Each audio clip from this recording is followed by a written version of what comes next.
That's right, Chris. And here in the Northern Territory, with only 2 lower house and 2 Senate seats, voters often feel overlooked when respective federal governments set their spending priorities. But the electorates of Lingiari and Solomon are 2 of the most marginal in the country. And with both sides of politics desperate for every seat, Territorians are hoping they won't be overlooked in this campaign. With its defence installations and open landscapes, the Northern Territory is a favoured election campaign backdrop. The bellwether seat of Solomon covers Darwin and Palmerston. Country Liberals MP and landlord Natasha Griggs holds it by a slim 1.4% margin. They've never taken this seat for granted. It's always been a marginal seat since it's been established in 2001. The MP has kept a low media profile, preferring to press the flesh in her electorate. She's challenged the party line on issues which could lose her seat, including the GST, but she's wedded to the coalition's economic pitch. Well, I think jobs and growth is certainly going to be one of the key themes of this campaign.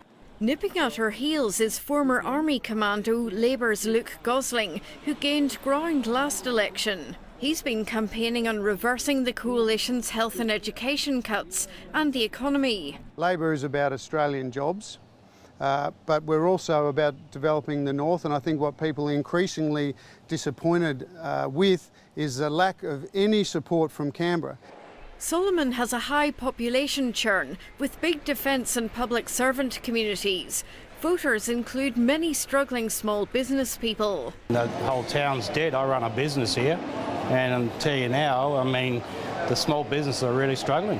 What are they doing? Why is it taking so long to be in the hospital? Lingiari, covering the rest of the territory, was a safe seat for incumbent Warren Snowden until remote Indigenous anger bubbled up over Labour's continuation of the intervention. The Country Liberals candidate, pastoralist Tina McFarlane, spent most of the last campaign denying she benefited from cronyism over a huge water licence, but still shaved Labour's margin to 0.9%. Local concerns in the electorate are diverse. No fracking, and what they're going to do for jobs in the area. Since the mines are gone, the whole town's slowed down. I don't trust Labor. I work with gases, air conditioning gases, and they taxed us through the hilt. At the moment, I wouldn't vote for nobody destroying the country because they seem to be fighting for one thing, is the main seat.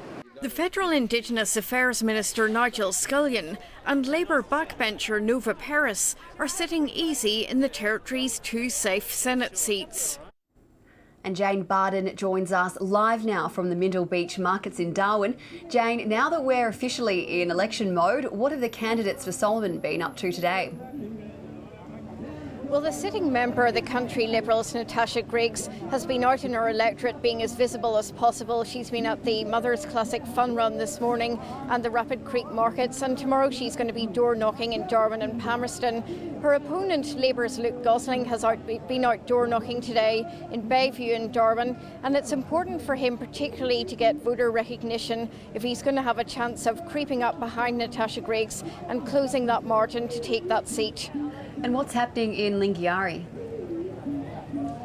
The Lingiari sitting member Warren Snowden of Labour has been visiting constituents in Alice Springs today.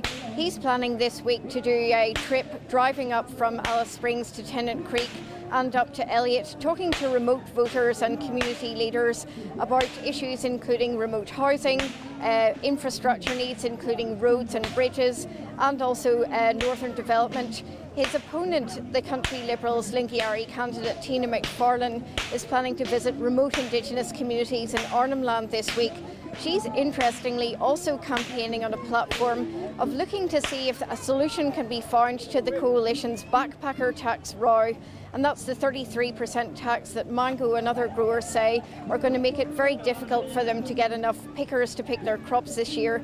So it'll be interesting to see if she can get a solution to that. Back to Chris Ullman in Canberra.